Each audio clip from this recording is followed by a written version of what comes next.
poner esto aquí, así que bueno, todo suyo. ¿Cómo dicen? Pongan ustedes las cámaras. Bueno, empezamos.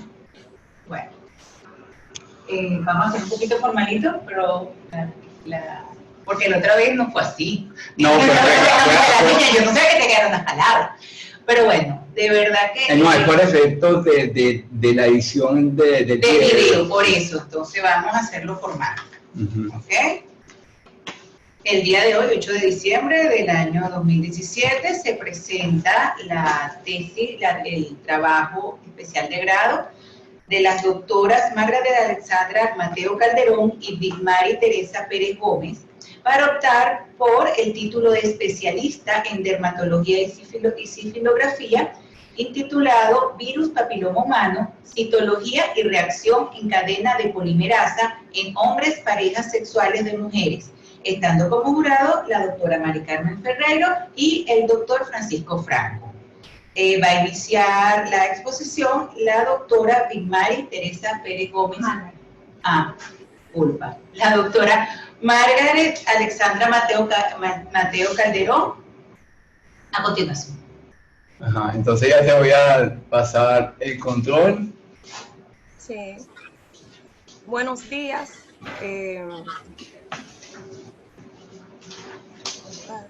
¿Tú tienes el control? Sí.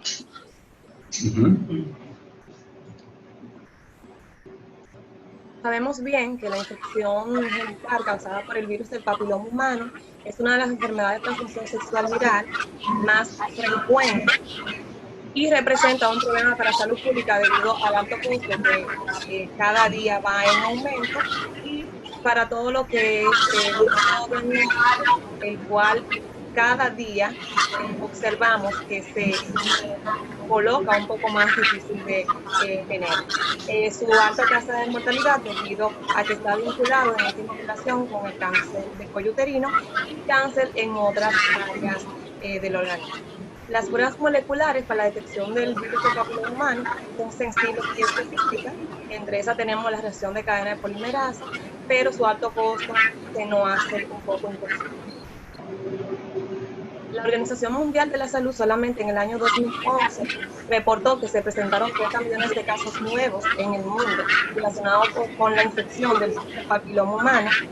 La Organización Panamericana de la Salud, OPS, solamente en el 2012 estima que el VPH causa el 100% de los casos de cáncer de cuello uterino, el 90% de los cánceres localizados en la región anal y el 40% de los cánceres localizados en genitales externos, dígase vagina y en el hombre pequeño.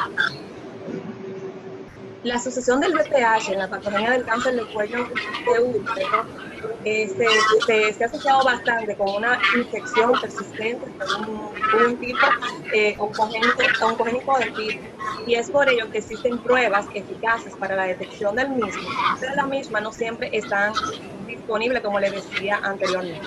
La citología en hombres podría ser un método eficaz y de menor costo y representaría un diagnóstico temprano para este grupo de pacientes. Notando nosotras, de hecho, en estas observaciones, que nos ayudaría no solamente para hacer el diagnóstico definitivo en conjunto con la reacción de cadena de polimerasa, sino como un método de despistaje que nos ayudaría a decidir si los pacientes son candidatos o no para la realización de un PCR. Es por ello que nosotros planteamos detectar mediante citología y reacción en cadena de polimerasa la infección por el virus del papiloma humano en hombres, parejas sexuales de mujeres con VPH genital, lo cual le dijimos que tenía una gran importancia desde el punto de vista del sistema de salud, ya que ayudaría a promover el nivel de información que tiene el personal de salud y el conocimiento que se tiene acerca de la infección por el virus del papiloma humano. En los antecedentes que pudimos notar y que nos llamó bastante la atención, vimos, por ejemplo, una publicación realizada en París, en la cual ellos vieron, y el trabajo que se plantearon fue detectar la existencia del virus del papiloma humano en pacientes sin lesiones evidentes. Dichos pacientes fueron sometidos a un examen físico completo, donde pudieron ellos observar que las lesiones que aparentemente no se veían, sí existían posterior a la evaluación médica. Esto estos pacientes se consideraban que eran pacientes con lesiones evidentes en uretra masculina y ellos decidieron verificar el grado de sensibilidad y especificidad de la citología uretral, donde compararon tanto exámenes clínicos, peneoscopia, citología uretral y PCR. Esto se llevó a cabo en un total de 110 pacientes. Ellos pudieron medir qué tan específica era la citología comparada inclusive con el PCR en este grupo de pacientes. La citología uretral mostró cambios celulares que sugirieron la infección por el virus del papiloma humano en un 81% de los pacientes. Y estos pacientes que tenían lesiones ya posterior a la realización del examen físico a nivel de la uretra y el 30% de los hombres que no tenían lesiones. En cuanto a la reacción de cadena de polimerasa, se detectó en 3 pacientes que no tenían lesiones visibles. En 15 pacientes con lesiones en pene, pero sin lesiones en la uretra, y en un 78% de los pacientes con lesiones en la uretra. Cabe destacar que la citología fue un valor predictivo de lo que podíamos obtener en la reacción de cadena de polimerasa. En México también se había llevado a cabo un trabajo, el cual su finalidad era determinar la frecuencia suficiente del virus del papiloma humano en pacientes con pareja sexual ya diagnosticada con el virus del papiloma humano. Ellos de hecho, su observación final es que pudieron obtener datos debido a la citología y a la técnica que se realizó, en la cual pudieron detectar cambios importantes en relación con el virus del papiloma humano. En Venezuela, en el país donde se llevó a cabo la investigación, vemos que ya hay reportes de que sí ya se venía estudiando, se venía queriendo comparar si de verdad la citología podía ayudarnos como un método de descriptaje al momento de pensar en el virus del papiloma humano. Se realizó un estudio comparativo para detección del virus del papiloma humano en hombres mediante la citología uretral, los cuales ellos concluyen que las relaciones sexuales no son la única forma de intercambio viral, ya que encontraron en muchas parejas que simplemente no habían tenido relaciones coitales y por las manipulaciones y otro tipo de relaciones sexuales, de otro tipo de relaciones como tal, habían obtenido un virus del papiloma humano. La citología uretral y la peneoscopía, ellos sugieren que son los métodos más apropiados para el descriptaje de la infección por el virus del papiloma humano en hombres, pero solamente para el descriptaje. En el marco teórico, nosotros observando y tratando de buscar para ayudarnos con todo el proceso de la investigación, pudimos obtener que, como todos allí presentes, la gran mayoría saben, el virus del papiloma humano tiene cientos de serotipos. En sí, hablaba de un periodo de incubación corto, que sería 2 a 3 meses, que varía de literatura en literatura. Hoy en día se sabe que puede permanecer en un periodo de latencia que puede durar inclusive 20 años. Y es por ello la importancia de esta enfermedad y estudiarla, porque vemos que hay muchos pacientes que se aparecen sintomáticos, se les coloca tratamiento y con el paso del tiempo, ya sea por un problema de inmunosupresión, por una enfermedad o por drogas, pueden presentar nuevas lesiones. Y no es que puede ser que el dado que pase que se puedan reinfectar, pero puede ser por el mismo periodo de la vida. En cuanto a la sintomatología, desde el punto de vista dermatológico, sabemos que existen características clínicas y lesiones que nosotros simplemente la observamos y sabemos que podemos estar en contacto con un paciente que tiene virus del papiloma humano. Desde el punto de vista ginecológico, y nosotros también le podemos observar, los pacientes refieren dispareunia, que es dolor al tener relaciones sexuales, refieren secreción a través del área donde se localiza la lesión, dolor y demás. En cuanto a la clasificación, existen varias, pero la más general, que es la que más se adapta inclusive a la hora de clasificar al paciente y definir una conducta en el mismo, es la clasificación, cual lo divide en alto grado y bajo grado. Y de eso se ubica en los estereotipos que están en íntima relación, dependiendo los de bajo grado, que son tipo 6 y 11, que solamente suelen ayudar que el paciente, o sea, cooperar para que el paciente pueda tener lesiones solamente en la piel, que son las verrugas vulgares que estamos acostumbrados a ver, entre otras lesiones, y los de alto grado, que están los 16, 18, 31, 35, entre otros, los cuales están en íntima relación de la aparición del cáncer genital, en el área genital y también en la región orofaringea. En cuanto a los factores de riesgo estudiados y que ya están bien identificados, se habla de los hábitos psicobiológicos, así como el número de parejas sexuales, la edad de primera relación sexual, entre otros. En cuanto a la citología y PCR, pudimos ver que la mayoría de investigaciones hablaban que la citología no ayuda para nosotros decidir si el paciente es candidato a realizarse un PCR, debido a que la citología tiene un papel de despistaje como tal, a diferencia del PCR, que nos da un diagnóstico correcto. Nuestro objetivo general fue detectar mediante citología y reacción en cadena de polimerasa la infección del virus del papiloma humano en hombres, parejas sexuales de mujeres que hayan ya diagnosticado el VPH genital, que asistieron a la consulta de infección de transmisión sexual del Hospital Clínico de Caracas en el periodo marzo de 2014 marzo 2015. Los objetivos específicos, entre los objetivos específicos varios, caracterizar el VPH según antecedentes personales, ya sea edad, sexo, nivel educativo, hábitos psicobiológicos, identificar las características clínicas, síntomas, indicación anatómica de las lesiones en estos pacientes, así como relacionar los hallazgos citológicos y el tipo de virus del papiloma humano, o si estaba detectable o no. En cuanto a los aspectos estéticos, de previa conversatorio con los pacientes, donde le expusimos cuáles eran las ideas de este estudio, le aseguramos confidencialidad de su identidad, así como parte de los resultados que se iban a obtener en el proceso.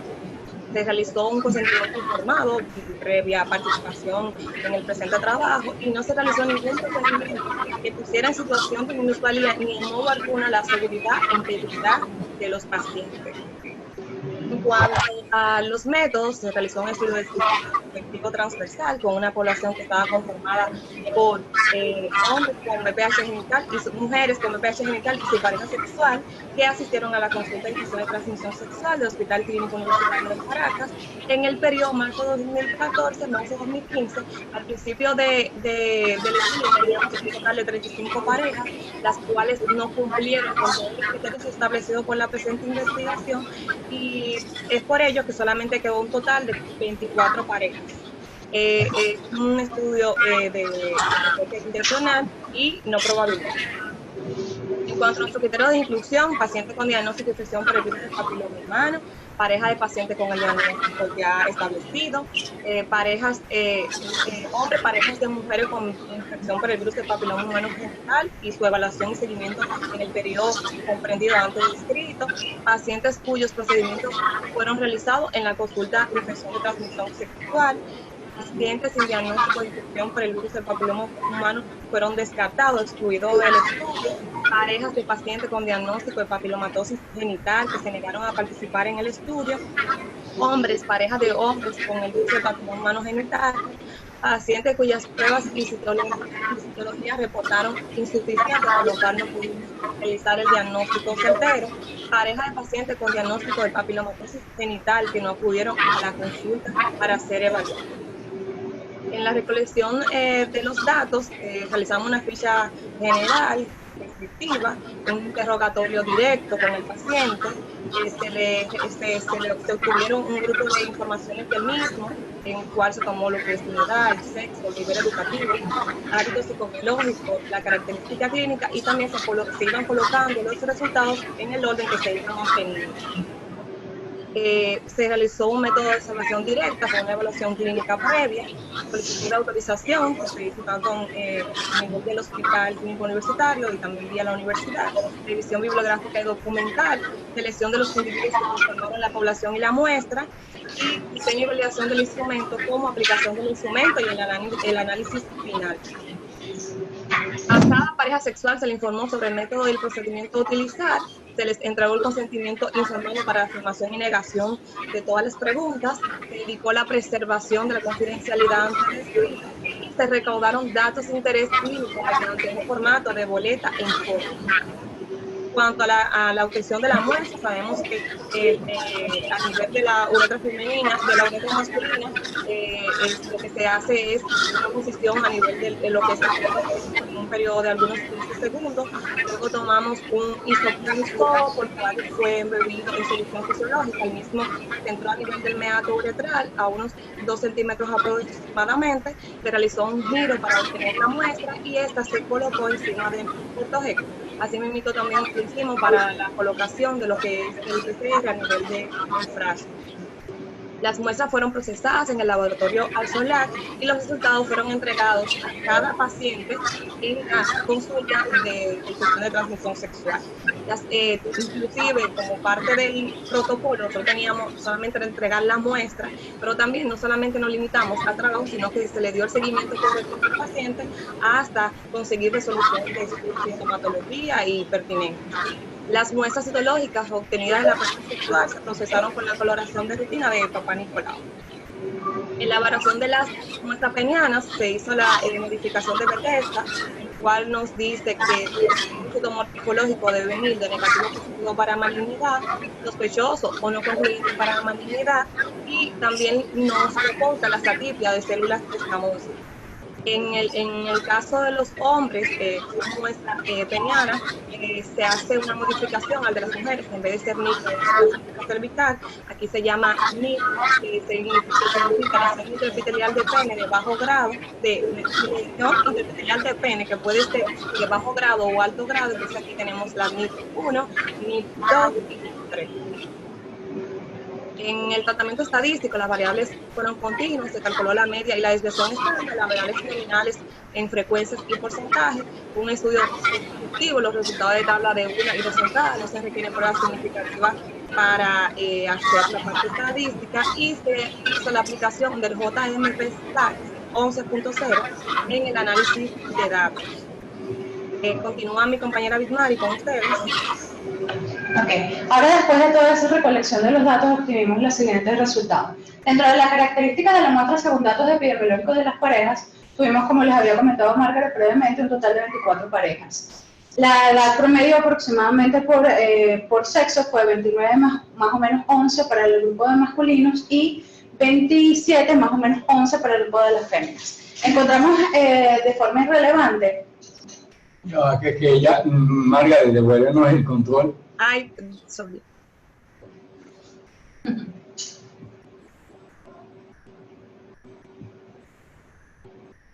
¿Listo? Todavía no. Ya. Dice que todavía está. ¿Tú lo tienes ya? Sí. Ok, dale. Obtuvimos de forma relevante que más o menos la edad promedio de inicio de la actividad sexual para ambos géneros fue de 15 años, con una media más o menos 3 para el sexo masculino y una media más o menos 5 para el sexo femenino. El número de parejas sexuales, tuvimos una media de 6 para los hombres y de 4 para las mujeres. Pero quiero que hagan hincapié en la distancia del número de parejas sexuales, sobre todo por el género masculino. De la escolaridad, tuvimos que el nivel de instrucción más bajo fue a predominio en el sexo masculino, con el nivel de instrucción de bachillerato en el sexo femenino. Y que dentro de todo, dentro de la población estudiada, fue poco la población que tuvo un nivel superior de instrucción.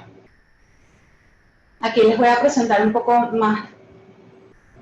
Pásalo con la flecha. Okay. De forma más gráfica, lo que les estaba comentando previamente, la edad de la población de las 24 parejas, que fue más o menos 29 y más o menos 27. La edad de inicio de la primera relación sexual, 15 años para ambos, y esa diferencia más corta para el género masculino y un poco más amplia para el género femenino. Aquí vemos la gran distribución del número de parejas sexuales. Eso sí quiero que lo fijen bastante bien porque después vamos a hacer relevancia en cuanto a este hallazgo. Dentro de lo que es el grado de instrucción, vemos que hay un predominio de un nivel primario para el grado de instrucción para el género masculino, seguido por bachillerato para el género femenino, y realmente fueron pocos los que tuvieron un nivel universitario de instrucción. Dentro de los hábitos psicobiológicos en las parejas, vamos a ver que para el sexo masculino tenemos un predominio de lo que es el hábito tabáquico, en contraposición con el sexo femenino, que tuvimos un predominio del hábito del alcohol. Realmente de las drogas ilícitas, los únicos que nos reportaron el uso fueron los hombres. Aquí, como les había mencionado, tenemos una predisposición en el género masculino de lo que es el tabaco, en el género femenino del alcohol, y realmente de drogas ilícitas nada más le reportaron los caballeros. Dentro de los indicadores clínicos por parejas, bueno, por supuesto vimos lo que era la sintomatología, que realmente una gran proporción de la población estudiada o de nuestra muestra reportaban asintomáticos, se reportaban como asintomáticos. Y dentro de la clínica, la más relevante siempre fueron las verrugas, sobre todo por el género masculino. Dentro de los hallazgos de la citología, bueno, tenemos los reportes de negativo, que fueron 3 y 3 para ambos géneros, un infiltrado inflamatorio leve, que fue predominante en el género masculino, y un infiltrado inflamatorio leve, igual de distribución para el género femenino. Por supuesto, de las lesiones intraepiteliales cervicales, solamente se reportaron 3 casos en las mujeres. Dentro de lo que es la PCR, nos llamó mucho la atención que tuvimos dentro de la población estudiada, fueron varios los reportes, esperamos una casuística menor en cuanto a la negatividad para el PCR. Pero ya eso lo vamos a discutir más adelante. Como les había mencionado, bueno, realmente un gran número de la población estudiada reportaban asintomáticos. Fueron hallazgos de que uno de los miembros de la pareja tenía alguna sintomatología, y cuando se le hizo el estudio, pues lo reportó positivo. Y dentro de la sintomatología, lo predominante siempre fue las verrugas. Dentro de las citologías, bueno, como les había mencionado, realmente 3 y 3 fueron negativas, a predominio de lo que es el infiltrado leve sugestivo de proceso infeccioso por VPH, que fue lo predominante para ambos géneros. Y como les había mencionado, pues observamos que aun cuando sí tuvimos un gran reporte de positividad para la reacción de cadena polimerasa, pues esperamos unos valores más bajos de estudios no detectables. Dentro de la relación de ambas pruebas, obtuvimos que de pacientes con una citología positiva y que reportaron positivos para la citología fueron 13. Y de no detectables con una citología positiva fueron 8, que en relación es bastante alto. Ya eso vamos a tratar de explicar por qué pensamos que ocurre esto.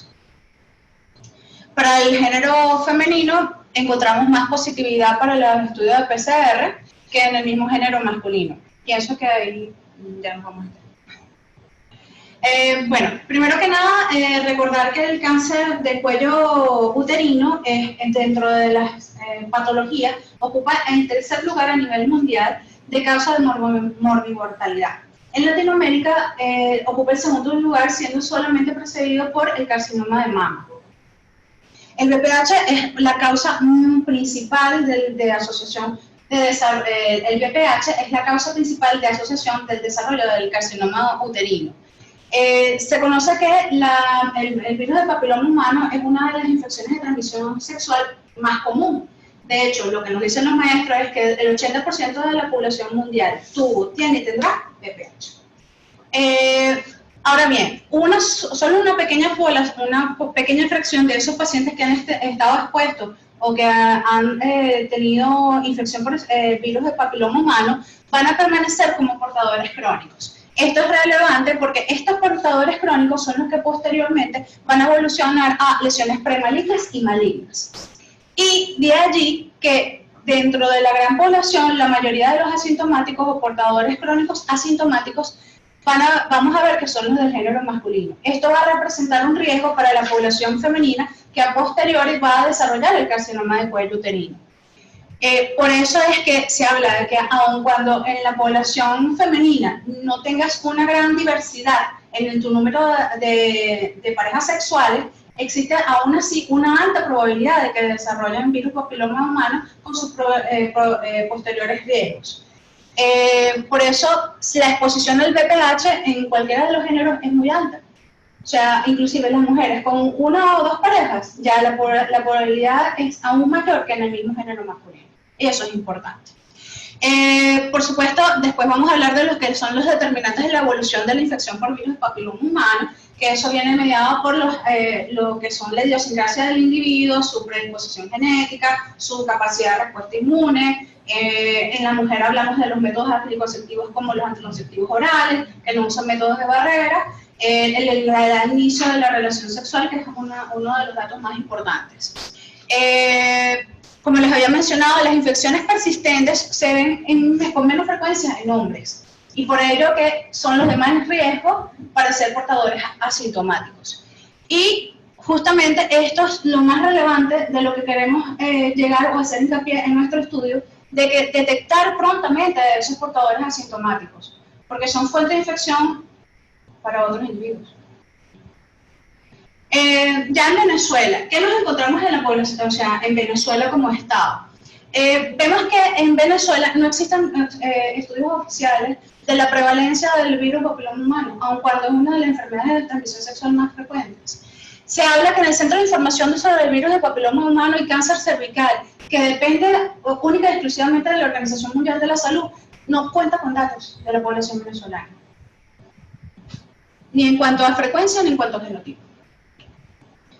En Venezuela se han llevado a cabo, sí, hay personas que estamos estudiando el virus papiloma humano, pero lo que más se han enfocado es en la investigación del comportamiento biológico del virus, y que siempre se han enfocado en pequeños grupos de población en diferentes áreas. Y otro de los hallazgos que hemos encontrado durante el desarrollo del estudio es que nos quedamos en los estudios, porque no hay publicaciones. El acceso a la información de los resultados en general de estos estudios a nivel nacional son escasos. Es muy difícil el acceso. Es por eso que a nivel mundial existen muchos investigadores que se han dedicado a estudiar la reacción de cadena de polimerasa con el fin de detectar y tipificar el virus del papiloma humano. ¿Para qué? Para ofrecerle a la población en general una técnica mucho más rápida, sensible, para la detección del ADN viral, y que dentro de todos, este es uno de los pocos métodos que, aun cuando hace un estudio molecular del virus, tenemos que, dentro de lo que es el kit de la reacción de cadena polimerasa, vamos a tener una limitante, porque solamente vamos a estudiar 5 serotipos de las 160 o más serotipos ya conocidos a nivel mundial, que van a ser los 2 de bajo riesgo y los 3 de alto riesgo. Esto, amén de que a nivel del virus del papiloma humano existen los virus de alto riesgo y que vamos a tener infecciones múltiples o infecciones mixtas. Dentro de la evolución, toda esta carga viral va a determinar que se pueden desarrollar a posteriori displasias severas. Y con ello vamos a encontrar un alto o bajo riesgo oncogénico a posteriori. Y que vamos a también ver que todo esto va a estar mediado por la respuesta inmunológica del portador o del hospedero. En lo que es México, los doctores Muñoz y Bravo hicieron un estudio donde hablaban de la epidemiología del cáncer, enfocándose en los factores epidemiológicos. ¿Qué vieron ellos? Que hay factores epidemiológicos que van a ser importantes como predictores para la aparición de neoplasias tanto cervicales como penianas. Y que la frecuencia de la infección del virus papiloma humano, dentro de estos factores epidemiológicos, lo relacionaron mucho con la edad del inicio de la actividad sexual. Y que, bueno, eso a su vez va a reflejar el carácter de la infección de transmisión sexual del virus del papiloma humano. En nuestro estudio, en los estudios a nivel mundial, la mayoría de del reporte de infecciones de virus papiloma humano fueron a mujeres de menores de 25 años, que podemos ver una correlación con nuestras estadísticas, porque hablamos de población masculina de 29 años, población femenina de 27 años, una relación bastante próxima a lo que habla de la literatura mundial. Y claro, aún en nuestro estudio no encontramos una relación estadísticamente significativa con esto. Nosotros encontramos que la edad media para el inicio de la primera relación sexual fue a partir de los 15 años de edad. También se correlaciona mucho con lo que reporta la literatura mundial, pero hicimos hincapié en que el mayor número de parejas sexuales se ven en el sexo masculino. Y como les había mencionado, eso aumenta el riesgo de contagio a las féminas.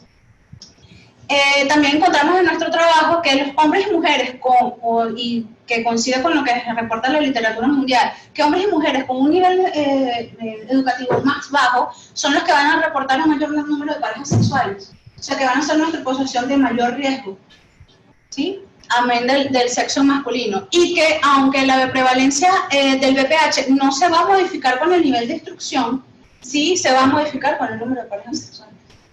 Entonces, eso es importante. También en México, Sánchez y colaboradores estudiaron los factores epidemiológicos que van a relacionarse con el virus del papiloma humano. Ellos ya hablaron de lo que es el consumo de drogas. Ellos encontraron que la principal asociación fue específicamente con cocaína. Ya para nosotros, en nuestro trabajo como tal, no encontramos realmente mayor relevancia en cuanto al consumo de drogas. De hecho, lo único que lo reportaron fueron los hombres, pero sí vimos que había una predisposición con el hábito tabáquico y el alcohol, que el predominio del hábito alcohólico va a ser en féminas, el predominio del hábito tabáquico lo vamos a ver en un 16.7% en género masculino. Por eso nosotros concluimos que los principales factores psicobiológicos en asociación con el virus papiloma humano van a ser el hábito alcohólico y el hábito tabáquico. Estudios similares de Weissman y Kowski reportaron unos hallazgos similares en cuanto a los hábitos tanto tabáquicos como alcohólicos como factores predisponentes para el virus de papiloma humano. García y Molina, entre otros, y así como Sánchez y colaboradores, evidenciaron que el alto costo de los estudios avanzados hacen que sea de mayor accesibilidad el uso de la citología. Nosotros encontramos que dentro de nuestros indicadores clínicos, la mayoría de los pacientes masculinos son asintomáticos, así como también los femeninos. La secreción vaginal se va a ver en solo un 12.5% de las féminas, y que el motivo de consulta más frecuente van a ser las verrugas. Claro, eso va a limitar un poquito lo que es el estudio, porque si el paciente se siente bien, no va a acudir a la consulta. Y eso va a limitar lo que es el despistaje. Por eso es que nosotros también queremos hacer hincapié en el despistaje, o que a nivel de lo que son los sistemas de salud, se implementa el uso de la citología como un método económico, rápido, y de fácil acceso para el despistaje temprano de estas células, de este virus. Y sí nos llamó mucho la atención de que en general en la literatura mundial nunca hacen relevancia en cuanto a lo que es la sintomatología, el motivo de consulta del paciente. Es lo que sí nos llamó la atención y que encontramos en beneficio de nuestro estudio. Rodríguez y Cerda y colaboradores, ellos hablan sobre la importancia de la citología para determinar la infección del virus papiloma humano, y que no solamente es importante para la detección, sino que también nos va a ayudar a delimitar a aquellos pacientes que van a requerir realmente un estudio más avanzado, o si se quiere más costoso, como la reacción de cadena en polimerasa. ¿Qué tuvimos nosotros? En las citologías obtuvimos un total de que para el sexo masculino el 12.5% fueron negativos. Esos son los 3 y 3 pacientes de los que hablábamos al principio. Teníamos que el infiltrado leves, vamos a verlo, es el predominante. Por eso, o sea, no son específicos, son hallazgos inespecíficos que nos llegan a un diagnóstico dudoso y que nos van a limitar la implementación de repente de otros estudios más avanzados. ¿Qué encontramos nosotros en nuestro estudio? Bueno, nosotros encontramos que para la positividad de la reacción de cadena polimerasa para el género masculino fue 62.5%, superado en el género femenino en un 70.8%. Dentro de todo, nosotros esperamos un resultado un poco más favorecedor para la reacción de cadena polimerasa. Pero ¿por qué planteamos que fueron estos hallazgos? Debemos recordar que la reacción de cadena polimerasa es una prueba molecular y que va a depender de la cantidad de virus de ADN en la muestra. Si esta es insuficiente, que pudiera ser insuficiente. ¿Por qué? Porque hay un bajo número de la carga viral presente. ¿Por qué? Por ejemplo, Puig y Tintori, ellos hablan de que la sensibilidad de la reacción de cadena polimerasa es de 10 copias de ADN viral dentro de 1 millón de células. Y también va a depender del lugar de la toma de la muestra. ¿Por qué? Porque el ADN viral de las lesiones es focal. O sea, si nosotros tenemos un punto y que es el de mayor carga viral, y nosotros no llegamos a ese punto, sino llegamos al ladito, igualito no vamos a tener una encuesta, o sea, puede ser un falso negativo, porque no vamos a tener suficiente carga viral en ese punto. ¿Sí? ¿Por qué encontramos tantas diferencias entre los resultados de la reacción de cadenas polimerasa y la evaluación citológica? Bueno, nos planteamos que la posible aparición de falsos positivos que fueron reportados o verificados por la reacción de cadena polimerasa, de ahí vamos al punto de que en los hallazgos de la citología, por lo general, un infiltrado inflamatorio leve, que es inespecífico, puede ser tantas variables que pueden estar asociadas allí, pacientes con infección latente, y en las citologías cervicales no detectan directamente el virus del papiloma humano.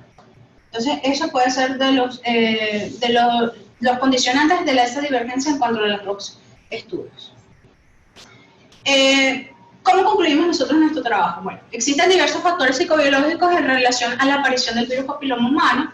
Dentro de los hábitos psicobiológicos, el predominante que encontramos fue el hábito tabáquico, que para la aparición del virus del papiloma humano, la edad de inicio sexual es sumamente relevante, que las infecciones a temprana edad van a servir como determinantes para que a posteriores haya más probabilidad de que desarrollen lesiones premalignas, inclusive malignas, que por supuesto la combinación de estudios siempre va a superar el uso de un único estudio, y que la reacción de cadena polimerasa va a contribuir a establecer la sobreestimación, o sea, esos falsos positivos que vamos a tener por las pruebas dudosas o también dependiente del operador de las pruebas citológicas. La subestimación de la detección del virus viral por la reacción de cadena polimerasa, bueno, nos tomamos en cuenta de que la calidad de la toma de la muestra, por supuesto, o sea, uno que se está iniciando en la práctica de la toma de la muestra, pues no supera nunca a la calidad de la muestra que vamos a tener de nuestros profesores. La orientación y el entrenamiento probado del personal especializado para la toma, como les estaba mencionando, o sea, muchas veces uno por rapidez le pide el favor a un compañero que de repente no ha hecho las muestras de repente las 10 veces que tú la hiciste o las 100.000 veces que la ha hecho tu profesor, y eso va en detrimento de la calidad de la muestra. Y que hay un incremento de la especificidad y que va a reducir los errores de los resultados o el número de casos falsos negativos. Por eso es que queremos insistir tanto en la aplicación de la reacción de cadena de polimerasa como un método alternativo para la confirmación diagnóstica del virus papiloma humano. ¿Por qué es importante realizar la citología? Sobre todo en el género masculino. Bueno, porque tiene un alto valor clínico. Por lo general, el paciente de la consulta urológica o de la consulta de ITS, uno siempre ve que se retire el interior, que se ve con detenimiento de lo que es la estructura física, pero a veces hay hallazgos subclínicos que pasan desapercibidos. A lo mejor un prurito persistente, una sensación de ardor persistente, que uno no ve mayor hallazgo clínico, que puede pasar desapercibido inclusive para el propio individuo. Sirve como prueba de cribaje para el sistema de salud y va a disminuir los costos, y que se puede usar como método rápido para el despistaje, y que nos va a ayudar a decidir cuál es el paciente en el que realmente va a militar el empleo de ese costo adicional para la realización de la reacción de cadena polimerasa. La reacción de cadena polimerasa tiene un alto grado de sensibilidad aún en pacientes asintomáticos, eso es importante. De ahí voy al punto de que muchas veces, o sea, si el paciente no tiene ningún hallazgo clínico, a veces no le hacemos las pruebas de cribaje citológico, pero sí es importante de que, sobre todo si el paciente ya se conoce como un contacto, nosotros debemos trabajar sobre la sospecha de que ese paciente es un portador asintomático. Y de ahí que muchas veces podemos tomar la libertad de decidir hacer el estudio de reacción de cadena polimerasa sin hacer primero el cribaje, que pues sabemos que puede aparecer o reportar negativo. Otro de los pros del uso de la reacción de cadena polimerasa es que nos permite la tipificación viral, que no nos permiten, una de las limitantes de las pruebas de citología, y que nos va a servir como valor pronóstico para el manejo del paciente, y la categorización de grupos de pacientes desde una perspectiva clínica para seguimiento, diagnóstico y tratamiento más adecuados en base a eso. Pues. Del paciente, de que si nosotros sospechamos de que, mira, tienes una tipificación con un alto grado, pues ese es el paciente que tú vas a tener que hacerle control cada 3 meses, estricto, hacerle control estricto a todo lo que es su grupo de parejas sexuales, dentro de lo posible, y bueno, hay que ser más exhaustivo en el cuidado de ese paciente. Por supuesto, la combinación, como les digo, nunca va a superar la calidad de un estudio individual. El aporte adicional del estudio molecular de la detección para el genoma viral que nos aporta la reacción de cadena de polimerasa, pues es muy importante de tomarlo en cuenta. Va a mejorar lo que es el calor predictivo negativo de la citología convencional, incrementa los intervalos de periodicidad para la realización del estudio, de que si nosotros le hicimos una citología, le haces la PCR, todo está negativo, o sea, a un paciente no lo vas a volver a visitar a los 3 meses. A ese paciente tú le dices, no, bueno, dependiendo también de su conducta sexual. Le dice, bueno, vente a los 6 meses, o no, mira, tranquilo, nos vemos al año, o al contrario, mira, no, tienes que venir al mes. Me vas a traer a todas las miles de mujeres con las que te has acostado, eso. Y, por supuesto, el uso combinado pues disminuye los costos de los programas de salud.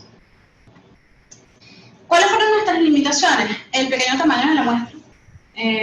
Aun cuando la consulta de infección de transmisión sexual pues maneja un gran volumen de pacientes, sí encontramos que la mayoría, bueno, al menos eso fue una percepción que nosotros tuvimos como autores del trabajo, fue que la mayoría de la población heterosexual no consulta tanto como los homosexuales. Entonces ya ahí nos descartaba un poquito la población porque estábamos buscando el grupo de parejas heterosexuales. Los pacientes que por supuesto se negaron a participar, que afortunadamente no fueron tantos, sí nos encontramos que la muestra fue insuficiente en algunos casos.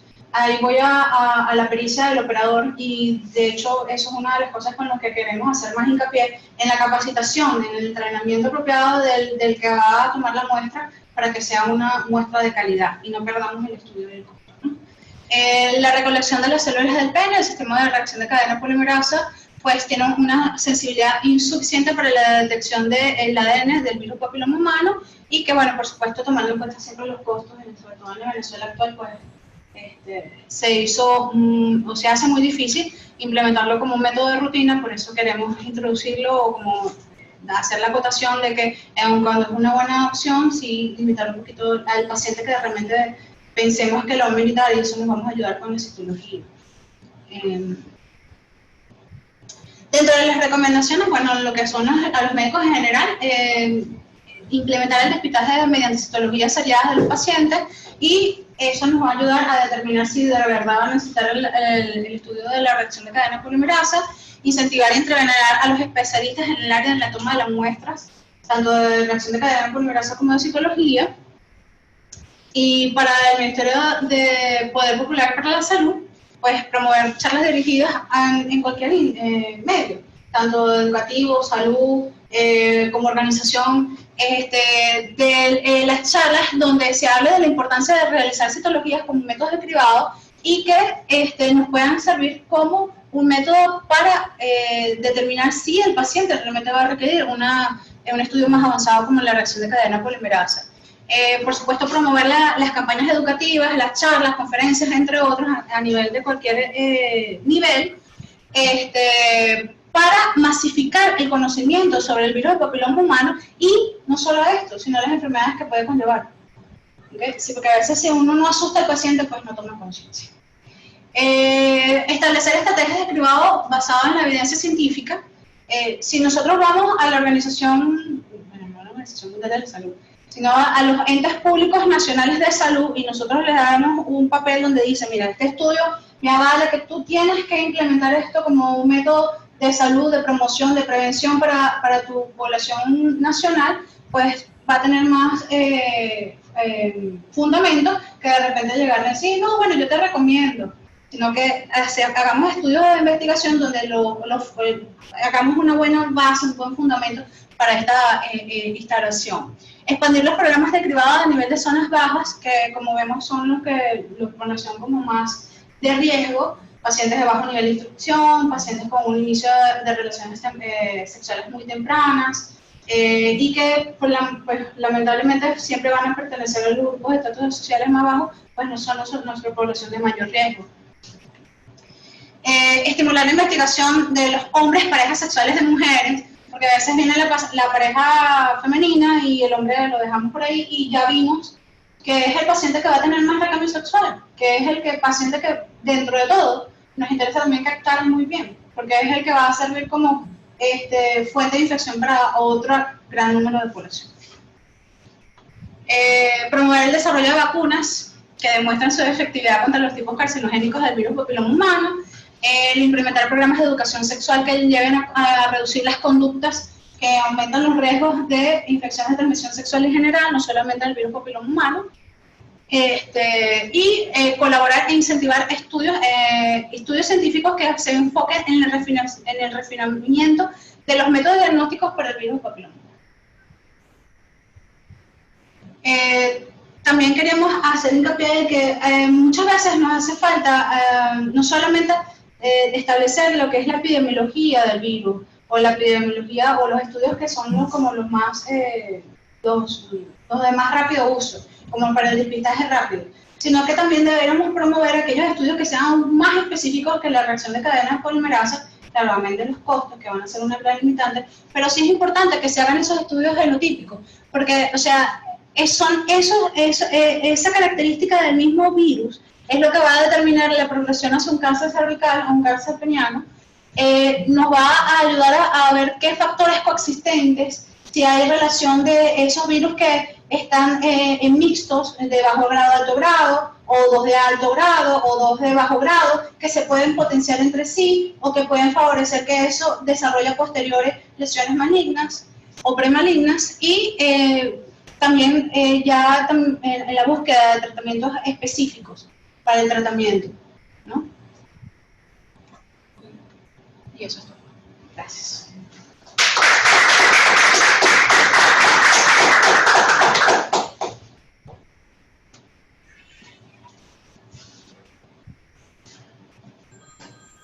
Bueno, ya tienen la palabra. Me vamos a poner la primera. Tengo que jalarle un poquito las orejas, pero bueno, no importa. Primero, desde el punto de vista metodológico, está muy bien.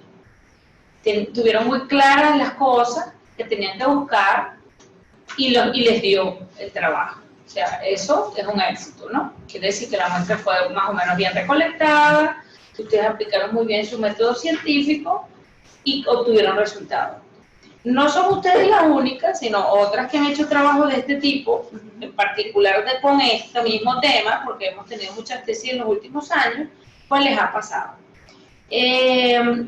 Primera jalada de orejas, el texto tienen que corregirlo bastante, porque tienen una cosa es lo que están presentando con bastante claridad y otra cosa no está reflejada aquí. ¿Y por qué eso es importante? Eso es importante porque esto va publicado, esto va a unas publicaciones de la universidad y cualquiera va a leer su tesis y es importante que esa tesis esté lo más perfecta posible. Una cosa que también yo he visto en otras tesis similares es que me tiran la tabla ahí como para que yo la interprete. No, usted tiene que canalizar esos datos porque yo se los he dicho muchas veces. Esta es la publicidad de lo que ustedes hicieron. Entonces, esos gráficos que me presentaron ahorita tienen que incorporarlos acá. Otra observación. Aquí no está definido, y fíjate que ustedes están un poco como la definieron en la presentación, lo que significa infección por VPH en mujer. Antes de eso, este título yo se lo dije a Big Mary y después ya no lo aclaró y quedó en el aire. El título, fíjate que dice, reacción de cadena de polimerasa en hombres, parejas sexuales de mujeres con la infección. Okay. Tienes que agregarle algo más porque no cualquier mujer, es una mujer que tiene la infección. Entonces tienes que definir esa variable. Cuando estás definiendo las variables, tu criterio de inclusión, tienes que poner qué quiere decir pareja sexual, qué quiere decir número de parejas sexuales, qué quiere decir infección por VPH en mujeres. Tienes que escribirlo aquí, porque si no, o sea, eso queda en el aire. ¿Ok? O sea, yo sé que ustedes lo saben, y que para poder hacer diagnóstico de VPH en mujeres tienen que saberlo, porque si no, entonces, ¿qué hacemos? Y desde el punto de vista de nosotros dermatólogos, nosotros clasificamos esas infecciones, ¿verdad? Sí. Las que tienen infección latente son las que diagnosticamos por PCR o por citología. Las que tienen infección subclínica les hacemos la prueba de ácido acético, ¿verdad que sí, Margaret? Sí. Y las que tienen verruguitas son lesión clínica. Sí. Entonces, tú me tienes que decir, este grupo de 24 parejas era, ya se me olvidó, 24. De 24 parejas, ¿cuántas de esas mujeres tenían verruguitas? ¿Dónde las tenían? Eso es importante para nosotros dermatólogos, porque es una tesis de dermatólogo. Entonces, yo sé que esa información la tienen, lo que tienen es que reflejarla aquí, que ustedes la tienen. Okay. Eso en cuanto a lo que es las variables que ustedes analizaron. En segundo lugar, aquí, cuando estamos hablando de los hábitos psicobiológicos, otra cosa, en la tesis tienen reacción de cadena polimerasa, me pones unas siglas, y después me pones PCR. O te quedas con un término o te quedas con el otro. Entonces tienes que agarrarla de punta a rabo y corregirle. O sea, lo que les queda es trabajo de carpintería. De verdad, no. Quiero que lo tengan claro porque es muy importante que esto esté escrito bien. ¿Sí? Entonces, uniforme criterio. Si ustedes decidieron ponerlo en español, reacción de cadena polimerasa, no le pongan PCR. Ahora vamos con los resultados. Después hay unos detallitos por ahí que unas comitas, pero eso después se lo digo a su tutora para que ella esté con la chancleta en la mano. Exacto, y le dé duro por ahí. Entonces, fíjate que en varias cosas están. Una cosa de los antecedentes. Cuando estaban hablando de el caso de México, hay una parte ahí que lo de sexual. Relaciones sexuales son todas. Sexo oral, pasaste la lengua por aquí, le pasaste el pajarito por allá, ¿sí? Entonces, tienen que poner sexo penetrativo, porque si no pones sexo penetrativo en esos hombres, queda duda, ¿sí? Pero eso son cosas del coital. Usted póngale algo que implique que tú lo que estás diciendo que tú encontraste que tenían VPH, que en ese estudio encontraron que tenían VPH los que tenían otras modalidades de sexo que no eran penetrativos, que es como se usa la clasificación, que es lo que tú lees en la literatura. O sea, yo les hago todos los alegatos y ustedes pues me contestan enseguidilla, porque saben que yo me encadeno. ¿Sí? Ustedes ya lo saben. Y otra jaladita de oreja es, si tú me estás evaluando como variable hábito psicobiológico, sí, ¿por qué no te dio, Big Man? ¿Por qué no te dio significativa la diferencia? Margaret, ¿por qué creen ustedes que no les dio significativa la diferencia con los hábitos psicobiológicos? Cuando tú ves la tabla, cuando tú ves tu tablita aquí, eso es facilito, eso lo he dicho otras veces, pero bueno, está bien. ¿Por qué no te dan? A mí me parece, y de hecho estábamos revisándolo Bismar y yo, de la parte de que la mayoría de pacientes, o sea, todos, tenían uno que otro hábito psicobiológico. Claro. ¿Y cuál es el más importante realmente en la literatura? ¿Cuáles son los más importantes? El tabaco. Lo que es el hábito tabáquico, entonces, lo que es el alcohol. Si tú agrupas esos datos, todos por un solo lado, te va a dar significativo. Los que tienen... Habrá gente que no fuma, no bebe, ni baila, ¿verdad? Entonces, ¿qué te va a pasar? Que el que bebe alcohol tiene más riesgo. ¿Por qué? Porque baja la inhibición, aumenta más las relaciones sexuales de riesgo y tiene un riesgo ahí. El que fuma, hay un factor que es estimulante de la carcinogénesis, ¿sí? Sí. Lo mismo la marihuana, por ejemplo. Entonces, si tú agrupas esos datos con el que tiene hábito psicobiológico de que fuma o bebe y lo pones junto, vas a sumar más números y te va a dar significativo. Yo sé que más o menos el 70%. El 70% tenía alguno. Sí. Entonces tú lo pones ahí. Si no, y tienen que probarlo y les va a dar significativo. Y entonces eso le va a dar hábitos conjuntos del tabáquico y el alcohólico. Exacto. Conjunto todos. Entonces lo que ustedes van a hacer ahí es simple y llanamente sumarlos. y le aplican, a ver si es significativo o no. Yo más o menos le saqué como el 70%, así, que yo soy mala sumando, pero véanlo ustedes, y cuando vean, seguramente van a ver que era un acompañante de la infección. Y eso es algo bonito, de su trabajo que yo no lo había pensado. Me ganaron en eso. No, es que nosotros ya nos dimos cuenta fue cuando empezamos Bueno, a hacer cuenta. pero entonces es su publicidad, o sea, me ganaron, me sacaron un punto. Sí. Ahora yo les digo, Interesante, claro. o sea, les dio, que es lo que yo les digo a las otras muchachas que hicieron con parejas. Les dio, sí, les dio, hay que ponerlo, hay que publicarlo, hay que hacerle sacarle la puntica. Entonces, corríjanlo desde ese punto de vista porque les va a quedar mucho más vistoso el trabajo, es un hallazgo de ustedes. Ahora aquí viene algo que sí les tengo que preguntar. ¿Qué significa IL es sugestivo y M sugestivo? Pero defínamelo como variable, que no me la definieron. Bueno, en la parte de cuando la colocamos, de hecho nos buscamos un ginecólogo para que nos ayudara, porque el reporte que nos mandaban la gente del laboratorio, nos colocaban solamente las siglas, que es IL sugestivo e infección leve sugestiva e infección moderada sugestiva, que en la parte del IM sugestivo. Que en los criterios de Bethesda nos lo da de otra forma, pero ellos lo encasillan en la parte de todo lo que es el citomorfológico como tal, de los hallazgos que consiguen. Entonces eso tienes que definirlo bien. Porque, ¿qué es lo que tú ves? Eso lo he recordado, porque eso lo debemos saber nosotros en medicina general, pero yo ahora lo he recordado con estos trabajos que hemos hecho. Acuérdense que cuando ellos hacen el reporte citológico, ellos te van a hacer dos reportes. Si hay inflamatorio y si hay evidencias sugestivas de infección por VPH, no es una sola cosa. Las evidencias sugestivas de VPH, y eso lo tienes que definir en el trabajo.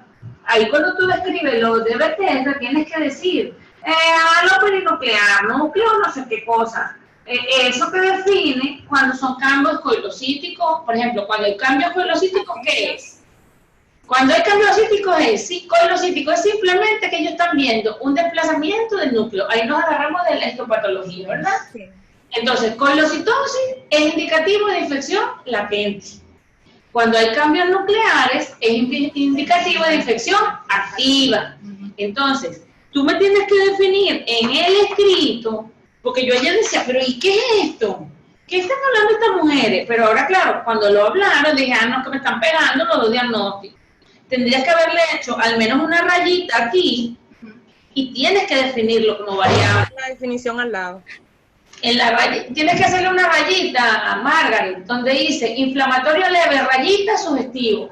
Porque ¿qué es lo que te está diciendo? Que los cambios nucleares de esas células que ellas están analizando son sugestivos de que tiene infección por VPH. Sí. Pero ahí tienen un hallazgo más que ustedes no vieron, señorita, y que lo tienen que meter en la bibliografía también de antecedentes o marco teórico. Que el mayor predictor de cáncer de cuello uterino, o cáncer de pene, o cáncer de cualquier localización es la asociación de infección por VPH más cambios inflamatorios. ¿Qué encontraron ellos aquí? Las dos cosas. Entonces, ustedes pueden decir, en 21 pacientes masculinos, ¿verdad? Hay mayor riesgo de que haya un cáncer de pene en esos pacientes porque tienen la asociación. Y en no sé cuántas mujeres, lo tienen que sumar, tienen más riesgo de hacer cáncer de cuello uterino que los demás. Entonces ahí puedes dividirlo en dos grupos. Y eso es un hallazgo que, claro, al ponerme la tabla yo lo puedo interpretar, que es la trampa que ponen ellos. Ellos ponen la trampa para que uno lo interprete. Pero yo ya me lo sé, claro, y yo lo puedo ver. Y es por eso que yo les digo que siempre me lo enseñen, porque así yo se lo puedo ver, yo puedo verlo, porque tengo la experiencia de verlo. Yo sé lo que voy a buscar. Y ustedes saben que la consulta nosotros la montamos desde ese punto de vista. Y yo sí me gustaría que porque no queda, yo no sé si a Rosanelli y a Franco, esta parte, estos cuadros no entiendo nada. Okay. No se sabe cuáles citologías positivas y cuáles son citologías negativas. Y ustedes tienen que usar una cosa muy sencillita. sensibilidad y especificidad de los dos métodos. Okay. Si ustedes hacen 2 cuadros de sensibilidad y especificidad, a nosotros nos queda claro, porque si no, no se queda en el uno. A ti también, a ustedes les pasó también. Eso es lo único, de hecho, claro, cuando yo veo lo que a mí me parece, pero después que termine Mari Carmen, es que faltó el detallito, que yo pensé que lo iban a poner al final, pero bueno, eso no faltó. Yo creo que yo lo hablé con Margaret antes que te fuera, mi niña, que era importante la especificidad y la sensibilidad para saber dónde estamos parados. Claro, porque al final tú, después de que lees el trabajo de ustedes, no te queda claro si es útil o no. Y a mí me gusta, no sé si es porque lo leyeron o porque ustedes lo entendieron del trabajo. El trabajo te demuestra que la citología, como lo escribió muy bien Margaret, cuando Margaret empezó a hablar y habló del cribaje, dije, entendió. Y cuando tú terminas diciendo lo mismo, claro, la citología se debe utilizar como un método de despistaje de VPH a gran escala para tú detectar los que están positivos. Y el PCR tú lo vas a usar como, de acuerdo a esa citología. Porque si tú tienes un inflamatorio moderado y tienes cambios sugestivos de VPH en ese paciente, tú tienes que ver si tiene virus de alto grado o tiene virus de bajo grado. Porque eso te va a definir lo que muy bien dijiste tú, cada cuánto tiempo lo vas a seguir. A las mujeres siguen semestralmente por 2 años. Eso tendría que agregarlo también. Okay. Y lo que tú vas a recomendar es que los hombres también se deben seguir igual. No solo porque son fuentes de infección, sino que además de que son fuentes de infección, tienen más riesgo porque si se acuestan con 40.000 parejas, van a agarrarse las ITS que manejamos nosotros y no lo van a saber. Y ahí es por donde yo vuelvo, el papel del dermatólogo en este tipo de trabajos, de manejo de los pacientes. Y es el típico paciente que nos van a mandar el urólogo, el ginecólogo, para que nosotros le digamos qué van a hacer con ese paciente. ¿Sí? Entonces hay que darle un poquito más de giro a la parte de nosotros dermatológica. Los muchachos que ellas hicieron el trabajo simultáneamente con la citotecnología de la Escuela Vargas. Y yo me traje el trabajo de ellos. Y ellos, yo sí los fastidié bastante. Y ellos, yo lo estaba revisando ahora, ellos clasificaron las lesiones. O sea, no son los mismos pacientes, son algunos comunes, otros no. Pero ellos sí clasificaron las lesiones de las mujeres. Cuántos eran subclínicos, cuántos eran clínicos, cuántos eran latentes. Y ellos sí, cuando lo presentaron, se encontró la correlación. Y para ustedes que son dermatólogos es mucho más importante mostrar eso. Si les falta el dato, bueno, se vuelve a buscar en los datos, pero a mí me parece que les quedaría, es una tesis muy bonita, Sí. pero tienen que darle, o sea, y yo sé que lo entendieron, pero es importante que se vea reflejado en el escrito. ¿Ok? No es que están raspadas, ni mucho menos porque obtuvieron los resultados y todo está bien, la presentación está bien, está impecable, pero el escrito es el que yo creo que es muy importante, trabajarlo bien, porque ese va a ser su tarjeta de presentación. No, para poderlo publicar, porque la misma Big Mary dijo, todo está muy bonito, pero no está publicado. Sí. Bueno, y Margaret, por ejemplo, Margaret está allá. Entonces, ella cuando ella va a decir, mira, yo hice esto en el Hospital Militar de Caracas, esto fue lo que yo hice allá. Entonces, ¿qué fuiste a hacer? ¿A ginecología o fuiste a hacer dermatología? Exacto. Porque tú cuando te vas, y Big Mary, si por casualidad se le ocurre ir allá con la socia, y le piden la tesis, ella tiene que, o sea, es una tarjeta de presentación muy importante para ustedes. Pulirlo. Y la tienen hecha, tienen los resultados, se lograron los resultados, entonces un poquito más, yo sé que están fastidiadas de hacerlo, pero tienen que hacerlo porque es la tarjeta de presentación de ustedes. No, y que el propósito siempre ha sido, o sea, llevar la publicación. Bueno, Porque nos dimos cuenta justamente de que, o sea, no tenemos. La verdad que fue uno de los grandes limitantes a la hora de buscar información, porque teníamos trabajo de compañeros que sabemos, porque nos precedieron en el estudio, en estudios similares, y, o sea, todo está bien, porque, o sea, no hay, en la red, en la web, en todas esas digitales, no hay nada. y cuando estén describiendo, no me escriban en flexión subclínica, porque subclínico es blanco acéptico. Y mejor porque pongan latente o latente y subclínico, cuando están hablando de que no es detectable APEPA de ojo, por examen físico. Entonces, o que si yo pudiera, entonces o le quitan subclínico y le ponen latente, o no evidente, tienes que ponerle algo porque el subclínico te queda duda, pues. ¿Sí? Pues yo estoy muy contenta con su trabajo, con lo que hicieron. Me consta que se movieron, que estudiaron, que leyeron. De hecho, lo que presentaron, como dice Maricarmen, está impecable. Pero lo único, y bueno, lo que yo te decía, cuando me entregaste no tuve tiempo prácticamente de revisar la última parte, es que siempre, y no solamente en el trabajo de grado, en todos los trabajos que hagan, cuando pongan los cuadros, los gráficos, siempre hay que explicarlo, porque lo agarra Maricarmen y lo entiende, pero lo agarra un muchacho, un estudiante que está haciendo otro trabajo y puede decir cualquier cosa y una barrabasada. Entonces, el deber ser es hacer eso y hacerlo bien.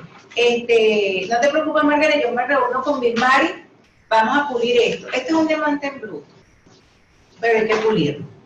Hay que pulirlo, pero yo misma quedé sorprendida de muchos datos que ni sabía que los iban a obtener y los lograron. Mejorar eso y explicar cada cosita.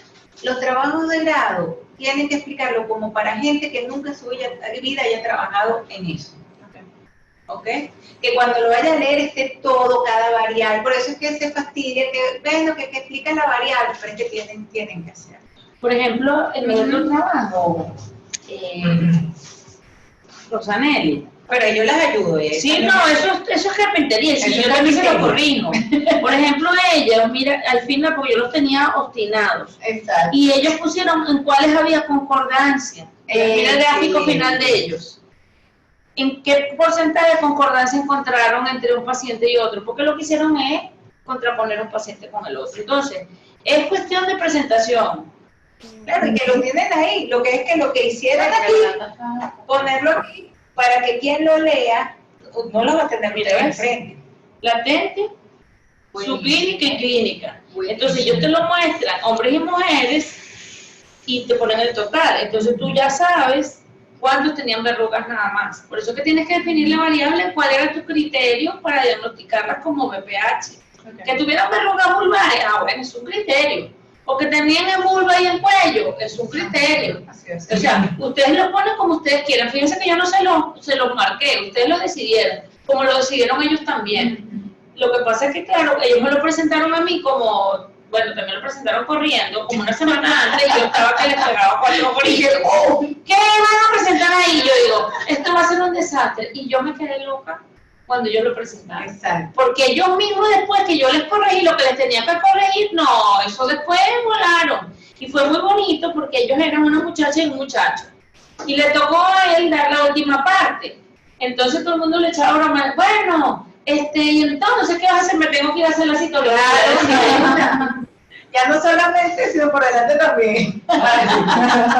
Y lo del cuadrito de especificidad y sensibilidad es súper importante, sobre todo porque yo sí tengo fe que algún día podamos llevar todo esto a un ente de salud que haga las cosas como tienen que hacerlas. Y ellos se basan en esos cuadros. Los cuadros de valor predictivos son importantísimos a nivel de salud pública. Porque una cosa es que ellos no se van a leer una vez. En cambio, si tú le dices la especificidad del PCR es esta y la de la citología es esta, pero la citología es más barata y tiene mayor sensibilidad y lo puede usar como método de cribaje para ahorrar costos en esto, cuando hay un ministro de Sanidad serio te dice, oye, qué bueno, qué interesante, vamos a ver cómo lo podemos implementar. Pero hay que hacer eso. Ese de hecho, mi sugerencia es eso. Bueno, sí quería recomendarle algo así muy breve. Yo por todo lo que nos felicitaba primero. Que a pesar de todos los discípulos que estamos teniendo y toda la situación que estamos viviendo, ustedes tuvieron esta iniciativa y el esfuerzo de llegar hasta el final su trabajo de tesis. Eso para mí es loable y realmente la felicito por eso. ¿Cómo se está grabando? Felicitar al caballero, sí, por favor. Esta experiencia fue algo de verdad excelente y eso de verdad hay que resaltarlo. No es una cosa que uno acostumbrado a todo el tiempo y de repente fue excelente en esa parte.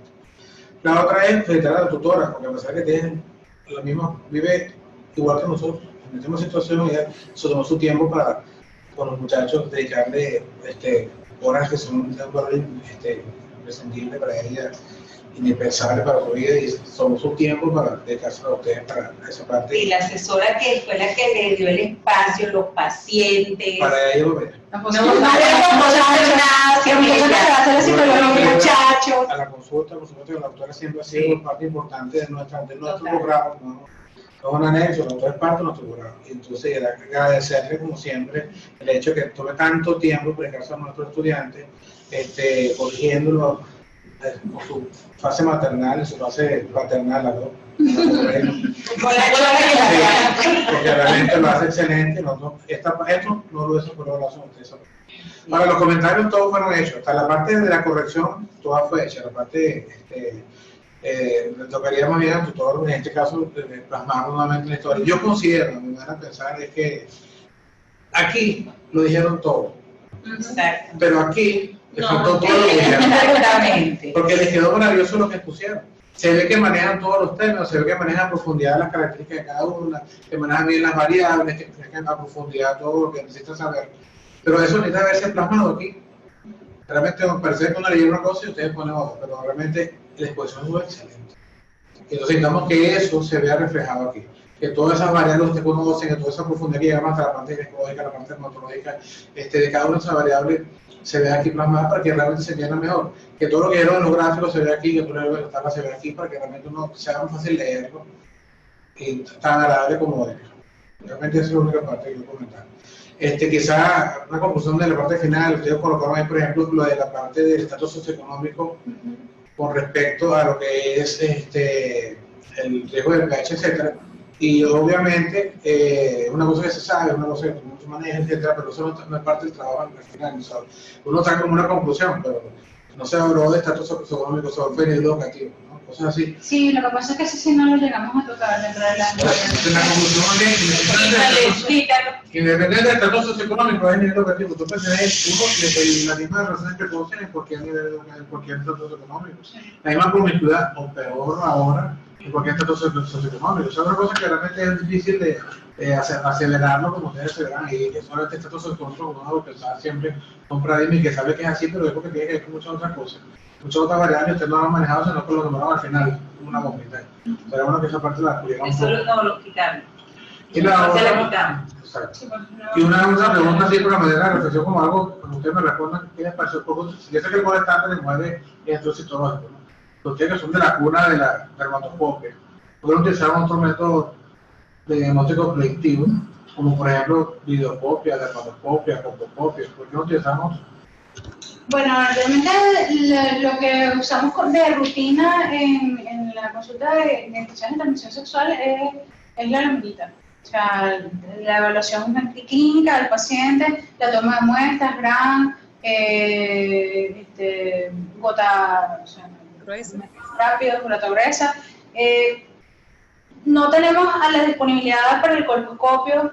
Sé que, por ejemplo, en la consulta del Vargas sí tenían disponibilidad de uno de esos equipos, pero, o sea, y tampoco tenemos el entrenamiento. Pienso que esa es otra de las grandes limitantes. O sea, de repente no es que no exista el equipo o que podamos tener disponibilidad, podamos solicitarlo, sino que de repente no lo manejamos. O sea, yo nunca he manejado un colposcopio, no he tenido la oportunidad, sí. Entonces, por eso nunca, o sea, no me lo planteé como un método alternativo, así, mira, vamos a usar el colposcopio, ¿no? O sea, eso por mi parte. Bueno, yo les voy a decir algo. Yo cuando presenté mi trabajo de ascenso, me pasó al revés. Me pidieron las tablas. ¿En serio? Yo tenía la presentación, todo gráfico, todo. Ajá, y las tablas de datos. Y no, para ver si es verdad lo que está poniendo ahí. Ay, pues no pasa. Sí, No, creo que nos faltó así hacer hincapié en las dos versiones, porque hay gente que prefiere el gráfico para... No, y escribir. No, pero lo gráfico es porque te ayuda a ordenar los datos y a verlos. O sea, a verlos gráficamente. Entonces no es como una comida que tú preparas y la persona se la sirve. Eso tiene un orden. Y si tú o sea, ay, bueno, yo voy a mezclar esto con eso. No mezcles el arroz con la ensalada porque se te va a echar a perder. Bueno, es una cuestión de cómo tú ir presentando los datos y para que sea entendible. Y además, cuando tú redistribuyes las cosas, por ejemplo, no es lo mismo que tú me pongas el rango de relaciones de parejas sexuales a que yo vea, mira, por ejemplo, vuelvo otra vez al otro trabajo. En el otro trabajo lo pusimos por rango. Una pareja, dos parejas, más de 4 parejas, por ejemplo. Entonces, claro, ya tú ves ahí gráficamente lo que tú estás queriendo decir. Claro, tú lo presentaste de una manera diferente que también se ve. Sí, Pero ahí, pero no aquí, aquí no se ve. Entonces es importante verlo porque yo siempre me acuerdo que un dibujito es mejor que un gráfico. Un cuadrito. Y un gráfico es mejor que una tabla, y una tabla es mejor que un escrito. Eso es cuestión visual. Y que cuando tú lo vas a publicar, también lo visual te ahorra tiempo y es mucho más fácil la persona que revise los gráficos y diga, ah, sí, mira, aquí está, y lo tiene claro. Si le puedes poner las dos mejor. Claro, porque te vas a poner las tablas, tú Llevas llevas gráfico, corriges las tablas de citología y PCR y pones tus gráficos ahí. Y acuérdate de hacer lo de los hábitos psicobiológicos, sí. porque te aseguro que si sumas, al sumarlo te va a dar significativo. Lo que pasa es que, o sea, realmente tampoco lo pensamos sumarlo porque medimos esas tres, o sea, como esos tres ítems más por grandes. separado. Si no, Pero te puedes decir que hay nada más los hombres, no, drogas nada más 4 hombres, pero es un hallazgo buenísimo. Pero por ejemplo, alcohol no. Exacto. Sí, Tabaco sí, tabaco no. Entonces, sí, no te va a incluir todo lo demás. Entonces, claro. te va a dar un mayor número de pacientes, por lo tanto, seguramente se te desplaza la Entonces poner hábitos combinados, o sea, poner un ítem más, hábitos combinados. Claro, tienes que saber programar a ver cómo se ve. Claro. Y como se ve, como te ve, Como se vea mejor, no sé. como te ve, así lo dejas. Eso. Exactamente. Yo quería decir algo. No, bueno, como estás allá, no te estamos dejando hablar mucho. Por eso te estamos allá. Bueno, en la parte de esa me pareció buenísima las correcciones. De hecho, la doctora, yo le contaba a Miss Mari anoche, la parte que la doctora Mari Carmen siempre decía, Margaret, la tesis es buscar de qué te sirve la citología, de que sí funciona, de que sí sirve y que la podamos usar más adelante. Entonces, nosotros hicimos varios cuadros, que de hecho Miss Mari, que tocaba la parte de resultados, me dijo, Margaret, ¿esos cuadros dónde los sacaste? Hicimos varios cuadros y gráficos y demás, tratando como de sacarle la punta a esa parte, que es el último cuadro que Miss Mari citó, donde se ve el PCR detectable y no detectable, para los pacientes positivos o negativos, y le pusimos la citología al lado, las que fueron positivas, las que fueron negativas, como en búsqueda de encontrar esos pacientes que tenían citología positiva, cómo les salió el PCR, y que sí valía la pena realizar citologías antes de ir a buscar un PCR, por la parte que hablaba de hecho el doctor Franco, que me encantó también que tocó esa parte, de si en términos económicos era rentable irse de una vez a realizar una PCR, o si tenemos una citología seriada, que la estamos haciendo y nos dice, bueno, tenemos una citología con esos hallazgos, entonces el paciente sí es candidato a realizar un PCR. Entonces, para la parte de sensibilidad y especificidad, sí la vamos a tomar en cuenta, porque de verdad que en las gráficas que estábamos buscando, sentíamos como que ese toquecito como que faltaba ahí. Y de hecho, a ese mismo cuadro le sacamos varias gráficas. Yo trataré, doctora, de enviárselo ya sea durante el día para que usted me diga cuál le gusta más o cuál se adapta más a lo que necesitamos en el trabajo como tal. Pero esa era la idea de que se mostrara la importancia de la citología. Por eso también dejamos por fuera algunos datos, por ejemplo, lo mismo que usted sugiere de los hábitos psicobiológicos y demás, que cuando veíamos en la búsqueda que los hallazgos eran muy parecidos a lo que estaba en la literatura mundial, no lo vimos de esa forma, pero la forma que usted lo plantea es muy buena y también lo vamos a tomar en cuenta para hacer un gráfico de eso. Mira, y otra cosa que se me olvida, que lo puse aquí, los tres que dieron negativo en la citología tienen que describir quiénes eran esos pacientes, porque dieron negativo. Eran mujeres. Tienes que poner, eran mujeres que tenían lesión subclínica de RH y resulta que nos dio insuficiente 40 veces. Eso es bueno hacerlo descriptivo.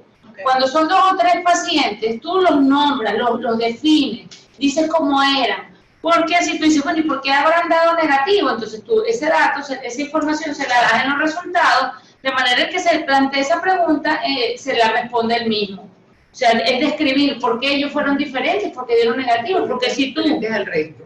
Supongo que tendrían verrugas y te dio la citología negativa, pero negativa ¿para qué? Y el PCR también le dio negativo a eso. Ajá, entonces tienes que decir, bueno, eso les dio la citología y el PCR negativo. ¿Y por qué será eso? ¿Por qué será eso? La citología. Decimos que leí hace poco. ¿Por qué? Porque ¿dónde está ocurriendo el fenómeno de replicación del virus? ¿Dónde está? ¿En qué capa de la piel? Diga ahora, doctora. ¿Dónde ocurre el fenómeno de replicación en qué capa de la piel está ocurriendo? En la basal. ¿Y cómo haces tú para llegar a la basal y encontrar el virus ahí? Y una capa por dentro. No es una Tienes que, o sea, Tendría que tener una biopsia. obligatoriamente. O sea, es por citología. Entonces, si tú me defines que esos 3 pacientes por casualidad tenían, no tenían lesiones clínicas, Era imposible entonces obtener la no tenían lesiones ahí, a lo mejor ese paciente no tenía en el cuello, tenía en la vulva, entonces ¿cómo Carrizo le iba a encontrar el BPH? Lo que estás diciendo es que no tenía en esa célula. Porque tú lo que estás hablando, más arriba. y sabes por qué yo tuve que estudiar eso, porque tengo un caso de un abuso sexual que el papá salió negativo en los PCR, pero tiene pruebas positivas. Tiene lesión subclínica, tiene lesiones blancoacéticas. Entonces yo tuve que explicar por qué tenía todos los PCR negativos. Tuve que explicarlo y dije, bueno, porque el fenómeno está abajo, no está arriba. Y si el paciente abre una esponja y se quitó todas las células superficiales, el PCR le va a dar negativo. O sea, fíjate qué importante es para nosotros dermatólogos, que somos los que conocemos la infección. Entonces, eso es importante. Por eso es que cuando definan infección es importante que digan qué es latente, qué es subclínico y qué es clínico. Porque eso te da una razón para una negatividad de una prueba. ¿Ves? Como uno aprende de los pacientes, aprende de las tesis, aprende de todo. Okay. Muy bien, muchachas, muy bien. Estaba un poco preocupada de que me iba a encontrar cuando leí la broma, pero bueno, ya volvieron a su esencia, a mi concepto que tenía de ellos. Gracias. Por eso que hay que conocer a los estudiantes y hay que estar con ellos, ¿verdad? Porque ya no lo sabes. Claro, si yo solamente leo la tesis, no sé quiénes son. Pero como yo las conozco, sé cómo son. Entonces, no sé si se me notaba la sonrisita, veía que iba viendo que volvía a recuperar el ánimo, Profundo. respirar. Entonces, ¿estamos listos? Sí, Para estamos ver. listos. Ya Entonces la vamos a decir chao a ustedes. Un placer verlos, los quiero mucho. Por favor, preséntate por aquí en algún momento. Sí. No, Quiero ir en enero si Dios quiere. bueno, más. Mira, que traigamos a la niña. Ok, Margaret, entonces, Margaret, yo te voy a conectar y nos vemos como en unos 15, 20 minutos. Ajá, te voy a conectar en 15 minutos para darte el veredicto, ¿ok? Ok, gracias. Chao, hasta luego. Y bueno, después que terminen con el veredicto, los invito